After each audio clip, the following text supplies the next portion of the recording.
Hello students, welcome back to my channel Shubham lecturer. जितने भी student 27 फरवरी को 12th बायोलॉजी का पेपर देने वाले हैं वो आज के इस वीडियो को शुरू से लेकर लास्ट तक देखेंगे, क्योंकि इस वीडियो में मैं आपको क्लास 12 बायोलॉजी के उन सभी महत्वपूर्ण लघु उत्तरीय प्रश्नों को आंसर के साथ बताऊंगा जो 27 फरवरी को आपके बायोलॉजी के पेपर में आएंगे।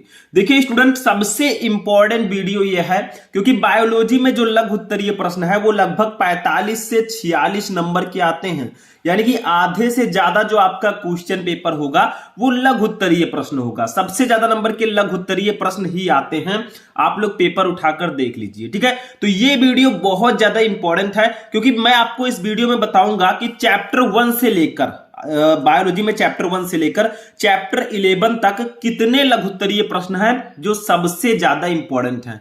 पूरे चैप्टर के लघु उत्तरीय प्रश्नों को मैं एक ही वीडियो में बताऊंगा। सबसे पहले हम ये जानेंगे कि पूरे बायोलॉजी में कौन कौन से लघु उत्तरीय प्रश्न इंपॉर्टेंट है, फिर हम उसका आंसर पढ़ेंगे, ठीक है। तो इस वीडियो को लाइक कर दीजिएगा, चैनल पर नए चैनल को सब्सक्राइब कर लीजिएगा, क्योंकि ऐसी मैराथन क्लासेज आपको बार बार नहीं मिलेगी।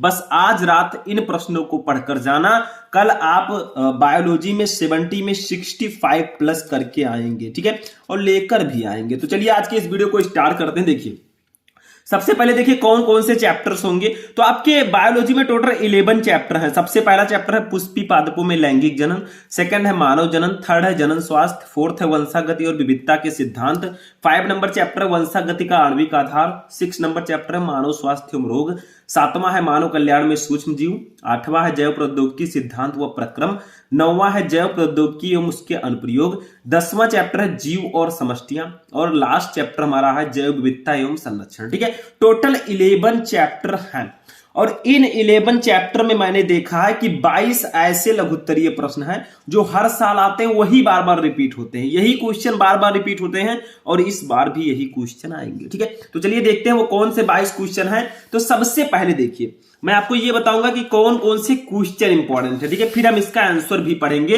यानी कि ज्यादा से ज्यादा क्वेश्चन का हम आंसर पढ़ेंगे। लेकिन मान लीजिए सभी क्वेश्चन का आंसर अगर मैं नहीं दे पाता आपको, ठीक है, तो क्वेश्चन तो आपको पता होना चाहिए कि कौन कौन सा इंपॉर्टेंट है, ताकि आज रात आप उनको पढ़ सकें और कल आप जाकर लिख सकें, ठीक है। तो देखिए सबसे पहला क्वेश्चन जो इंपॉर्टेंट है वो देखिए, क्वेश्चन का आंसर भी मैं लास्ट में दूंगा। देखिए सबसे पहला, आवृत बीजी में नर युग्मोद्भिद का संक्षिप्त विवरण दीजिए, यानी कि जो आवृत बीजी पौधे होते हैं उनमें नर युग्मोद्भिद का संक्षिप्त वर्णन आपको देना है, ठीक है। ये क्वेश्चन बहुत इंपॉर्टेंट है। दूसरा देखिए, परागण किसे कहते हैं, इसके प्रमुख प्रकारों का उल्लेख कीजिए, यानी कि परागण क्या होता है, व्हाट इज पॉलिनेशन। पॉलिनेशन में आपको ऑलरेडी बता चुका हूं परागण क्या होता है, ठीक है।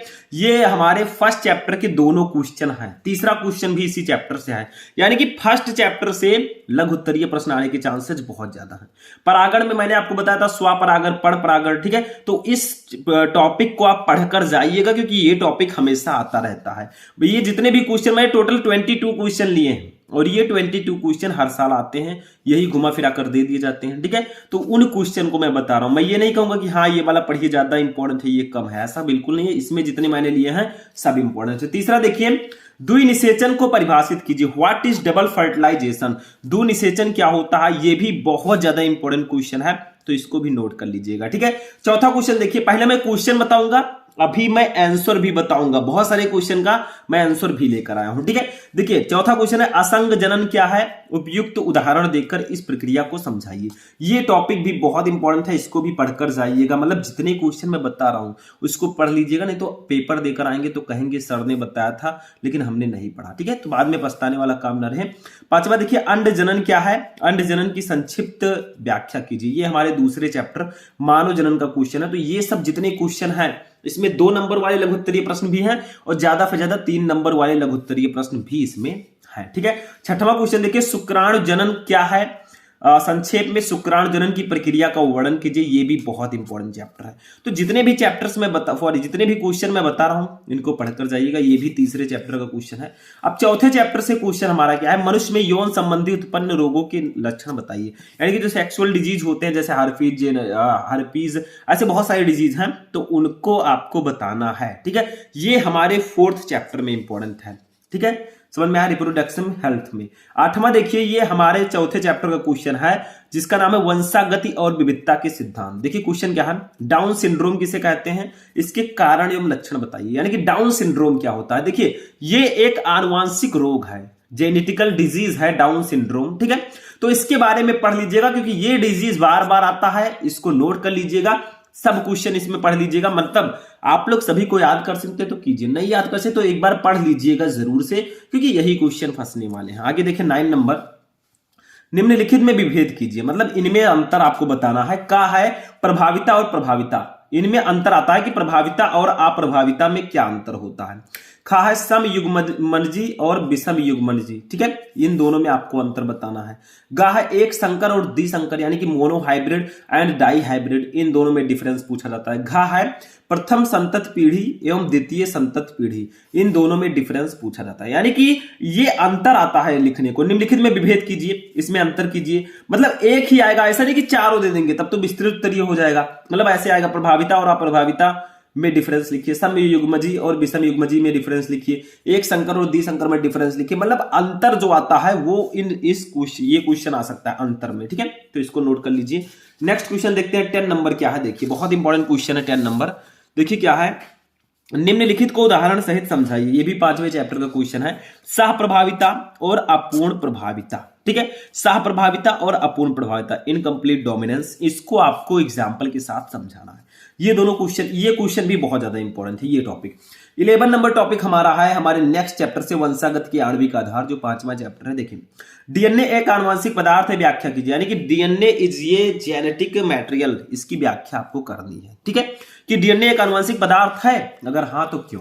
12 नंबर देखिए, डीएनए तथा आरएनए में अंतर लिखिए। ये टॉपिक तो आपका पीछा नहीं छोड़ने वाला, आपके केमिस्ट्री में भी आता है और आपके बायोलॉजी में भी आता है, ठीक है, कि what is the difference between DNA and RNA, यानी कि डीएनए और आरएनए में क्या अंतर होता है, ठीक है। ये टॉपिक बहुत इंपॉर्टेंट है, वेरी इंपॉर्टेंट, तो इन सबको पढ़कर जाइएगा। आगे देखिए 30 नंबर है, आनुवंशिक कूट क्या है, इसकी विशेषताएं लिखिए। व्हाट इज जेनेटिकल कोड्स, ठीक है, मैंने बताया था UAG AUG ऐसा होता है ना, तो ये आनुवंशिक कोड क्या है, इनकी विशेषताएं आपको लिखनी बहुत इंपॉर्टेंट है। नेक्स्ट क्वेश्चन हमारा है 6 चैप्टर से, मानव स्वास्थ्य एवं रोग, यानी कि जो हमारा हेल्थ एंड डिजीज चैप्टर है, ह्यूमन हेल्थ एंड डिजीज, ठीक है। इसमें देखिए अमीबिये पेचिस क्या है, इसके लक्षण, रोकथाम एवं चिकित्सा का उल्लेख कीजिए। यानी कि अमीबिये पेचिस जो होता है, ठीक है, वो क्या होता है, इसका लक्षण क्या है, इसकी रोकथाम कैसे करें एवं इसकी चिकित्सा का आपको वर्णन करना होता है, ठीक है। इसमें जो है एक और टॉपिक है, मतलब मलेरिया परजीवी का जीवन चक्र, उसका चित्र आप बना लीजिएगा, बहुत इंपॉर्टेंट है, वो विस्तृत उत्तरीय प्रश्नों में आता है, ठीक है।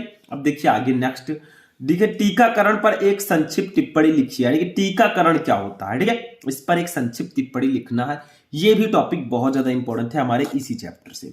अब नेक्स्ट चैप्टर देखिए नेक्स्ट क्वेश्चन 16 है, सूक्ष्म जीवों का प्रयोग रसायन उर्वरकों तथा पीड़कनाशियों के प्रयोग को कम करने के लिए भी किया जा सकता है, यह किस प्रकार संपन्न होगा, व्याख्या कीजिए, बहुत इंपॉर्टेंट है। 17 नंबर, घरेलू उत्पादों तथा औद्योगिक उत्पादन में सूक्ष्म जीवों के महत्व को समझाइए। ये मानव कल्याण में सूक्ष्म जीव, यानी कि हमारे लिए अगर सूक्ष्म जीव हानिकारक हैं तो वो लाभदायक भी हैं, ठीक है। बहुत सारे ऐसे सूक्ष्म जीव हैं जो हमें लाभ प्रदान करते हैं, ठीक है। तो घरेलू उत्पादों तथा औद्योगिक उत्पादन में सूक्ष्म जीवों का महत्व आपको बताना है, ये भी बहुत ज्यादा इंपॉर्टेंट है, ठीक है। नेक्स्ट क्वेश्चन देखते हैं। ये देखिए ये क्वेश्चन भी बहुत इंपॉर्टेंट है हमारे जैव प्रौद्योगिकी से, संक्षेप में बताइए। जैसे आपसे पूछा जाएगा पीसीआर क्या है, बहुत इंपॉर्टेंट है। प्रतिबंध एंजाइम और डीएनए क्या है, ये इंपॉर्टेंट है। काइटिनेज क्या होता है, डीएनए पॉलीमरेज क्या होता है, enzyme, RNA polymerase, DNA ligase, ये सब आप लोग पढ़ लीजिएगा, बहुत इंपॉर्टेंट है। प्रतिबंध एंजाइम क्या होता है, डीएनए को विभिन्न खंडों से काटता है, ठीक है, एंडोन्यूक्लियस एंजाइम। डीएनए लाइगेज क्या होता है, ये डीएनए के कटे हुए खंडों को जोड़ता है। तो ये सब चीजें आपको, ये जो मैंने टॉपिक्स बताए इसको पढ़कर जाइएगा। ये विस्तृत उत्तरीय में भी आता है, लघु उत्तरीय में भी आता है और अति लघु उत्तरीय में भी आता है, ठीक है। 19 नंबर देखिए, पुनर्योगज डीएनए तकनीक की सहायता से इंसुलिन का उत्पादन हम कैसे कर सकते हैं, ये भी हमारे जैव प्रौद्योगिकी चैप्टर का है। नेक्स्ट देखिए 20 नंबर, जीव और समष्टियां से है। निम्नलिखित पर टिप्पणी लिखिए। परजीविता, सहभोजिता, सहजीवन, अभी मैं बताऊंगा इन सबको, अभी इसका आंसर मैं बताऊंगा, ठीक है। मतलब हम इस वीडियो में जो लघु उत्तरीय प्रश्नों का आंसर देखेंगे, वो जो हमारे लास्ट के चैप्टर्स है ना, उनके आंसर हम देखेंगे, ठीक है। बाकी स्टार्टिंग के चैप्टर्स के जो क्वेश्चन मैंने बता दिए उसको आप पढ़कर जाइएगा, ठीक है। उसका आंसर मैंने लिखा नहीं है क्योंकि इतनी जल्दी नहीं होगा, अभी आपका इंग्लिश का पेपर था, जल्दी है। ठीक है, 21 देखिए, रेड डाटा बुक से आप क्या समझते हैं, अभी मैं आगे बताऊंगा इस सब का आंसर, तो ध्यान से अच्छे से देखते रहिए, रेड डाटा बुक क्या होता है। 22 देखिए, अभयारण्य से आप क्या समझते हैं, भारत में कितने अभयारण्य हैं, ये बहुत इंपॉर्टेंट है, इसका आंसर भी मैंने बताऊंगा अभी ना कि अभयारण्य क्या होता है। ठीक है, बहुत इंपॉर्टेंट। 22 देखिए, बाघ परियोजना का वर्णन कीजिए, इसका भी आंसर हम जानेंगे। ठीक है, तो ये तो था 22 ऐसे महत्वपूर्ण क्वेश्चन चैप्टर 1 से चैप्टर 11 तक जो आपको पढ़कर जाने हैं। देखिए, मान लीजिए मैं इसका आंसर पूरा ना बता सकूं, तो आप लोग क्वेश्चन तो जाने कि कौन कौन सा इंपॉर्टेंट है, खुद से आप पढ़िए। ठीक है, थोड़ा बहुत सेल्फ स्टडी कीजिए, बाकी आंसर मैं बताने जा रहा हूं। देखिए, कुछ ऐसे क्वेश्चंस हैं जिसका आंसर मैं यहां पर बताऊंगा। देखिए, जैसे ये आपका फर्स्ट क्वेश्चन है, ध्यान दीजिएगा, वनस्पत समूह को प्रभावित करने वाले किन्हीं दो पारिस्थितिक कारकों का उल्लेख कीजिए। ये आपके किस चैप्टर से, जीव और समष्टियां चैप्टर से, कि वनस्पत समूह को प्रभावित करने वाले किन्हीं दो पारिस्थितिक कारकों का उल्लेख कीजिए। इसको हम पढ़ेंगे। फिर हम पढ़ेंगे, देखिए, परजीविता क्या होता है, सहभोजिता क्या होता है। ठीक है, अभी और भी है, जैसे आपने बताया मैंने, सहजीवन क्या होता है। ठीक है, इन सब के बारे में अभी हम पढ़ेंगे। और भी टॉपिक्स हैं, जैसे जैव विविधता का महत्व क्या है, ये समझाइए। ठीक, ये सब क्वेश्चन आते हैं आगे। देखिए, मैंने आपको बताया था अभयारण्य क्या होता है, ये अभयारण्य क्या होता है इसको बताऊंगा। रेड डाटा बुक क्या होता है इसको हम पढ़ेंगे। ठीक है, उसके बाद बाघ परियोजना पढ़ेंगे, यानी कि सबको हम पढ़ेंगे स्टेप बाय स्टेप। पहले इसको पढ़ते हैं। देखिए, वनस्पत समूह को प्रभावित करने वाले किन्हीं दो पारिस्थितिक कारकों का उल्लेख कीजिए। वनस्पत समूह को जो प्रभावित करते हैं, देखिए, वनस्पत समूह को प्रभावित करने वाले दो पारिस्थितिक कारक निम्न है। देखिए, इससे पहले का जो मैंने क्वेश्चन बता रखे चैप्टर्स के, उसको पढ़ लीजिएगा। ठीक है, खुद से सेल्फ स्टडी। ठीक, फर्स्ट देखिए, जलवायु संबंधी कारक कुछ हैं। इसके अंतर्गत प्रकाश, तापमान, जल, वर्षा, जल, वायुमंडलीय गैसें, वायुमंडल आर्द्रता आदि का वनस्पत समूहों पर प्रभाव के बारे में अध्ययन किया जाता है। दूसरा है स्थलाकृतिक कारक। इसके अंतर्गत समुद्र की सतह से ऊंचाई, पर्वतों तथा घाटियों की दिशा, ढलान की प्रवणता आदि कारक आते हैं जो जलवायुवीय कारकों के साथ कार्य करते हैं। ठीक है, तो वनस्पत समूह को प्रभावित करने वाले दो कारक निम्न है, एक जलवायु संबंधी कारक, एक स्थलाकृत कारक, जो वनस्पत समूह को, जो हमारा वनस्पत ग्रुप है, उसको ये प्रभावित करते हैं, उसको, ठीक है, प्रभावित करने वाले कारक। दूसरा देखिए, एक और क्वेश्चन आता है, छद्यावरण को उदाहरण सहित समझाइए। छोटा सा क्वेश्चन है, 2 नंबर में आता है। देखिए, जीवों के द्वारा अपने आप को परभक्षी द्वारा आसानी से पहचान लिए जाने से बचने के लिए गुप्त रूप से रंग बदलना छद्यावरण कहलाता है। यानी कि जो परभक्षी होते हैं, मतलब दूसरों को खाकर अपना भोजन, दूसरों को खाकर, ठीक है, खाते हैं, परभक्षी जो दूसरों का भक्षण करते हैं, तो दूसरों के भक्षण से बचाने के लिए, देखिए, जीवों के द्वारा, मतलब कोई जीव है वो अपने आप को परभक्षी द्वारा, जो परभक्षी है उसको आसानी से पहचान के लिए, जाने से बचाने के लिए गुप्त रूप से रंग बदलना छद्यावरण कहलाता है। जैसे मान लीजिए मैं किसी परभक्षी से बचना चाहता हूं, ठीक है, तो मैं रंग बदल सकता हूं, तो उसी रंग बदलने को हम कहते हैं छद्यावरण, ताकि वो परभक्षी हमें पहचान ना पाए। ठीक है, तो उसी की पहचान के लिए, जाने से बचने के लिए गुप्त रूप से रंग बदलना छद्यावरण कहलाता है। तो ये तो सिंपल सा था। नेक्स्ट देखिए, ये क्वेश्चन बहुत इंपॉर्टेंट है। निम्नलिखित पर टिप्पणी लिखिए। ठीक है, परजीविता, सहभोजिता, सहजीवन, इन सब के बारे में बताना है। परजीविता क्या होता है, सहभोजिता क्या होता है, और सहजीवन क्या होता है। तो एक एक करके हम सबको पढ़ेंगे। सबसे पहले हम पढ़ेंगे परजीविता को, फिर सहभोजिता को, फिर सहजीवन को पढ़ेंगे। ठीक है, तो कुछ है नहीं, देखिए, आपको टिप्पणी लिखना है। ऐसा भी क्वेश्चन आता है, परजीविता पर संक्षिप्त टिप्पणी लिखिए। ठीक है, तो आपको लिखना होगा।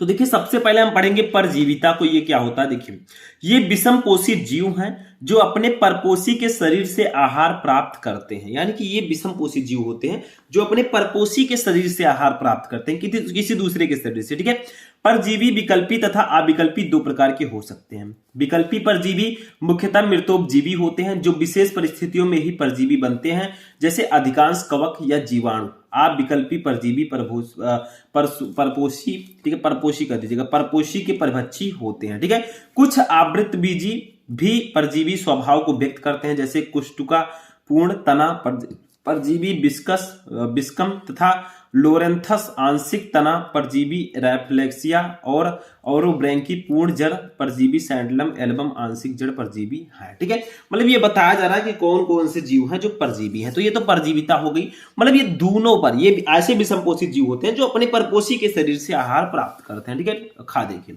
सहभोजिता, इसका मतलब क्या है, देखिए, ये दो जीवों के बीच परस्पर संबंध है। सहभोजिता, सहभोजिता का मतलब जैसे सह का मतलब साथ, ठीक है। तो ये दो जीवों के बीच परस्पर संबंध है जिसमें एक जीव को लाभ होता है और दूसरे जीव को न हानि होता है न लाभ होता है। मतलब सहभोजिता एक ऐसी पारस्परिक क्रिया है जिसमें ये दो जीवों के बीच परस्पर संबंध है, जिसमें एक जीव को लाभ होगा और दूसरे जीव को न लाभ होगा न हानि होगा, यानी कि वो वैसे ही रहता है, ठीक है। आगे देखिए, आम की शाखा पर अधिपादप के रूप में उगने वाला आर्किड और हेल की पीठ को आवास बनाने वाली वार्निकल को लाभ होता है, ठीक है। अब देखिए आगे, पक्षी, बगुला और चारण पशु निकट सहचर्य में रहते हैं। सहभोजिता का यह एक उत्कृष्ट उदाहरण है। मतलब एक का तो लाभ होगा, दूसरे को ना लाभ होगा ना हानि होगा, ठीक है। जहां पशु चरते हैं उसके पास ही बगुले भोजन प्राप्त के लिए रहते हैं, क्योंकि जब पशु चलते हैं तो वनस्पति को हिलाते हैं और उससे कीट बाहर निकलते हैं, ठीक है। मतलब जब पशु चलेंगे तो क्या होगा, जैसे पशु और जो ये हैं, ठीक है, पशु हैं और जो बगुला है, ठीक है, इन दोनों के बीच सहभोजिता मिलती है, क्योंकि देखिए पशु जब चलेंगे तो क्या होगा, पेड़ पौधे जो होते हैं वहां के वनस्पत हैं उससे कीट निकलेंगे, ठीक है, और उसको ये खा लेते हैं। देखिए बगुले उन कीटों को खाते हैं, अन्यथा वानस्पतिक कीटों को ढूंढना और पकड़ना बगुले के लिए कठिन होता है। मतलब देखिए उसे एक एक को ढूंढकर खाना कठिन रहता है, ठीक है। और जब पशु चलते हैं तो क्या होता है, वो वनस्पति को हिलाते हैं, वनस्पति हिलाएंगे तो क्या होगा, कीट बाहर निकलेंगे जिससे वे अपना भोजन प्राप्त करते हैं, ठीक है। सहभोजिता का दूसरा उदाहरण समुद्री एनीमोन दशन स्पर्शक है, जिसमें उनके बीच क्लाउन मछली रहती है। मछलियों को परभक्षियों से सुरक्षा मिलती है जो दंशन स्पर्शकों से दूर रहते हैं। क्लाउन मछली से एनीमोन को कोई लाभ मिलता है, मिलता हो ऐसा नहीं लगता, ठीक है। तो ये आपका हो जाएगा उदाहरण। नेक्स्ट है गा सहजीवन। सहजीवन क्या है, देखिए यह दो भिन्न प्रजाति के जीवों के बीच पाया जाने वाला सहजीवी संबंध होता है। सहजीवन का मतलब दो भिन्न प्रजाति के जीवों के बीच पाया जाने वाला सहजीवी संबंध, ठीक है, जिसमें दोनों जीवों को परस्पर लाभ होता है। कवक और प्रकाश संश्लेषी शैवाल या साइनोबैक्टीरिया के बीच घनिष्ठ सहोपकारिता संबंध का उदाहरण लाइकेन में देखा जा सकता है। इसी प्रकार कवकों और उच्च कोटि के पादपों की जड़ों के बीच कवक मूल, जिसे हम माइकोराइजी सहचर्य हैं, ठीक है। कवक मृदा से अत्यावश्यक पोषक तत्वों के अवशोषण में पादप की सहायता करते हैं, जबकि बदले में पादप कवकों को ऊर्जा उत्पादी कार्बोहाइड्रेट देते हैं, ठीक है। तो ये हमारा नेक्स्ट क्वेश्चन हो जाएगा। अब देखिए नेक्स्ट क्वेश्चन क्या है, देखिए ये हमारे जैव विविधता चैप्टर से है, जो हमारा लास्ट चैप्टर है, ठीक है। क्योंकि इस वीडियो में मैं दो ही चैप्टर के लघुत्तरीय प्रश्नों के आंसर बताऊंगा, एक जीव और समष्टियां, दूसरा जैव विविधता के एवं संरक्षण, ठीक है। देखिए इसमें क्वेश्चन क्या है कि जैव विविधता का महत्व समझाइए। जैव विविधता का महत्व क्या है, ठीक है। तो ऐसे हेडिंग डालेंगे और लिखेंगे हम। देखिए सबसे पहला महत्व, जैव विविधता भोजन, कपड़ा, लकड़ी, ईंधन तथा चारा की आवश्यकताओं की पूर्ति करता है, जैव विविधता, ठीक है। दूसरा देखिए, जैव विविधता कृषि पैदावार बढ़ाने के साथ साथ रोगरोधी और कटिरोधी फसलों की किस्मों के विकास में सहायक होती है, ठीक है।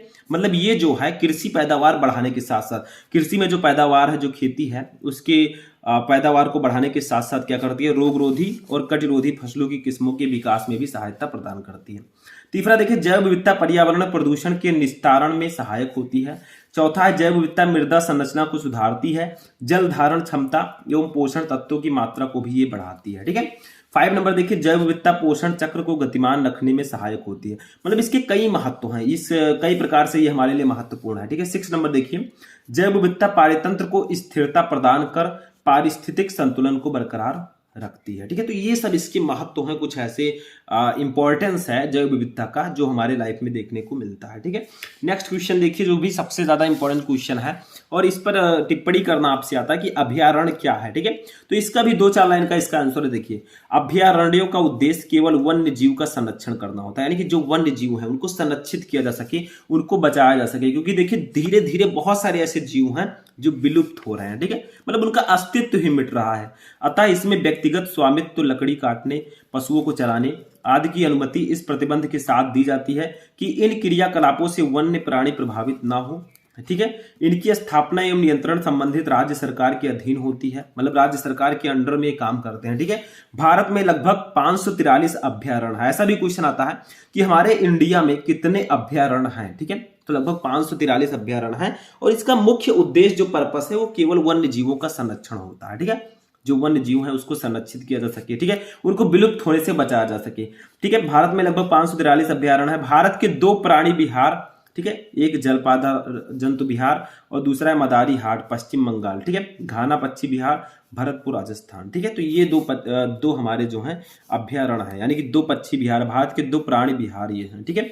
नेक्स्ट देखिए 5 नंबर क्वेश्चन हमारा है, ये भी बहुत ज्यादा इंपॉर्टेंट है। रेड डाटा बुक से आप क्या समझते हैं, ठीक है, बहुत इंपॉर्टेंट है। इसकी उपयोगिता बताइए। तो विश्व संरक्षण संघ, जिसे अंतरराष्ट्रीय प्राकृतिक संरक्षण संघ भी कहा जाता है, इसके अध्ययन से ज्ञात हुआ कि जैव विविधता को विश्व के सभी भागों से अति संकट से गुजरना पड़ रहा है। इस संबंध में WCU ने अध्ययन द्वारा संकटग्रस्त जीवों की सूची में उन जातियों एवं उपजातियों को सम्मिलित किया गया जो विलोपन के खतरे से गुजर रहे हैं, ठीक है। मतलब इसके बारे में कुछ बताया जा रहा है, कुछ ऐसे संकटग्रस्त जातियां हैं, ठीक है। इसका प्रकाशन पहली बार सन 1963 में स्विट्जरलैंड में किया गया, जहां WCU का मुख्यालय है। WCU ने रेड डाटा बुक में संकटग्रस्त जातियों को विभिन्न श्रेणियों में बांटकर विभाजित किया और उन्हें सूचीबद्ध किया। यानी कि रेड डाटा बुक में क्या है, जो संकटग्रस्त प्राणी है, ठीक है, उनका एक डेटा रहता है, ठीक है, जहां WCU का मुख्यालय है। WCU ने क्या किया, ठीक है, रेड डाटा बुक में संकटग्रस्त जातियों को विभिन्न श्रेणियों में बांटा, यानी कि जो संकटग्रस्त प्रजातियां हैं उनको उन्होंने विभिन्न श्रेणियों में बांटा, उसकी कई सीरीज बनाई, ठीक है, और उसको बांटकर विभाजित किया और उसको सूचीबद्ध किया, मतलब लिस्ट वाइज उसको डिवाइड किया, ठीक है। रेड डाटा बुक की सहायता से हम उन संकटग्रस्त जीवों के संरक्षण के लिए प्रयास कर सकते हैं और उन्हें विलुप्त होने से बचा सकते हैं। यानी कि रेड डाटा बुक की सहायता से हम उन संकटग्रस्त जीवों के संरक्षण के लिए प्रयास कर सकते हैं जो संकटग्रस्त हैं, ठीक है, और उन्हें विलुप्त होने से बचा सकते हैं ताकि वो विलुप्त ना हो, क्योंकि बहुत सारे ऐसे जीव हैं जो धीरे धीरे विलुप्त हो रहे हैं, यानी कि उनका अस्तित्व मिट रहा है, ठीक है, हमारे इस विश्व से। आगे देखिए, इसमें उल्लिखित 4 स्तनी इस प्रकार हैं, मतलब 4 स्तनधारी हैं जो धीरे धीरे विलुप्त हो रहे हैं। जैसे देखिए काला हिरण, चीतल, सिंकारा, तेंदुआ, ठीक है, ये सब धीरे धीरे हमारे देश से विलुप्त हो रहे हैं, ठीक है, इस पूरे पर्यावरण से, ठीक। नेक्स्ट क्वेश्चन देखिए 6 नंबर लास्ट क्वेश्चन हमारा होगा। देखिए बाघ परियोजना का वर्णन कीजिए। इसमें कुछ नहीं है, 4 लाइन का आंसर है। देखिए इस परियोजना का आरंभ सन 1973 में किया गया। इसका मुख्य उद्देश्य विभिन्न राष्ट्रीय उद्यानों में बाघों का संरक्षण है। इससे संबंधित महत्वपूर्ण राष्ट्रीय उद्यान Corbett national park Nainital Uttarakhand, Ranthambore राष्ट्रीय उद्यान सवाई माधोपुर राजस्थान एवं सुंदरवन चीता अभ्यारण्य पश्चिम बंगाल में है। मतलब बाघ परियोजना क्या है, इस परियोजना का आरंभ सन 1973 में किया गया। इसका मुख्य उद्देश्य है कि विभिन्न राष्ट्रीय उद्यानों में बाघों का संरक्षण करना है ताकि वो भी विलुप्त ना हो जाए, ठीक है। तो यहीं पर आज का हमारा ये इंटरेस्टिंग सेशन फिनिश होता है, ठीक है। इस वीडियो में मैंने आपको बताया 12th बायोलॉजी के जितने भी मोस्ट इंपॉर्टेंट लघुत्तरीय प्रश्न थे, टोटल 22 ऐसे क्वेश्चन हैं जो सबसे ज्यादा इंपॉर्टेंट है, इनको आप तैयार करके जाइएगा, ठीक है। क्वेश्चन तो मैंने बता दिया, कुछ क्वेश्चन का मैंने आंसर भी बता दिया है, ठीक है। तो जो क्वेश्चन मैंने बताया उसको आप आज रात में तैयार कर लीजिएगा। तो ये वीडियो यहीं पर फिनिश होता है। कैसा लगा आपको वीडियो कमेंट करके बताइएगा। तो चलिए मिलते हैं नेक्स्ट वीडियो में नेक्स्ट टॉपिक के साथ, तब तक के लिए जय हिंद।